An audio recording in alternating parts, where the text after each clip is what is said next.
পর এক জরুরি বৈঠক মোদির।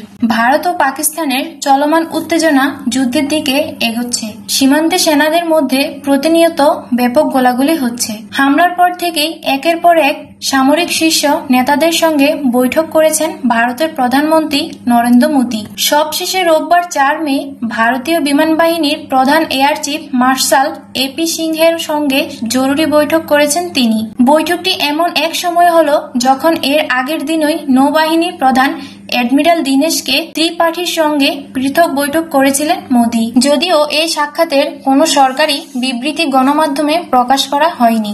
এর আগে গত 22 এপ্রিল পেহেলগামে হামলায় পাকিস্তানকে দোষারোপ করেছে ভারত। তবে হামলায় জড়িত থাকার কথা শুরু থেকে অস্বীকার এবং একটি বিশ্বাসযোগ্য ও স্বচ্ছ তদন্তে অংশ নেওয়ার প্রস্তাব দিয়ে আসছে ইসলামাবাদ। তারপরও পাকিস্তানকে দায়ী করে একাধিক পদক্ষেপ নিয়েছে ভারত। আটারি সীমান্ত বন্ধ করে দিয়ে পাকিস্তানিদের ফিরে যেতে বলা হয়েছে। সব ধরনের বাতিল হয়েছে ভিসা। সিন্ধু নদের পানি বন্টন চুক্তি স্থগিত করেছে ভারত। পাল্টা ব্যবস্থা হিসেবে একই ধরনের পদক্ষেপ দিয়েছে পাকিস্তানও। সিন্ধু নদের পানি বন্টন চুক্তি স্থগিতে ভারতের সিদ্ধান্তের প্রতিক্রিয়ায় পাকিস্তান সিমলা চুক্তি স্থগিতের ঘোষণা দিয়েছে। এছাড়া পাকিস্তানের আকাশসীমা নিষিদ্ধ সব ধরনের বাণিজ্য বন্ধের ঘোষণা দিয়েছে ইসলামাবাদ। পাকিস্তানের প্রধানমন্ত্রী শেহবাজ শরীফ জানান, সিন্ধু পানি বন্টন চুক্তি স্থগিতের পদক্ষেপকে যুদ্ধের ঘোষণা হিসেবে দেখেছে পাকিস্তান। তিনি বলেছেন, যে কোনো মূল্যে নিজের পানির অধিকার রক্ষা করবে পাকিস্তান।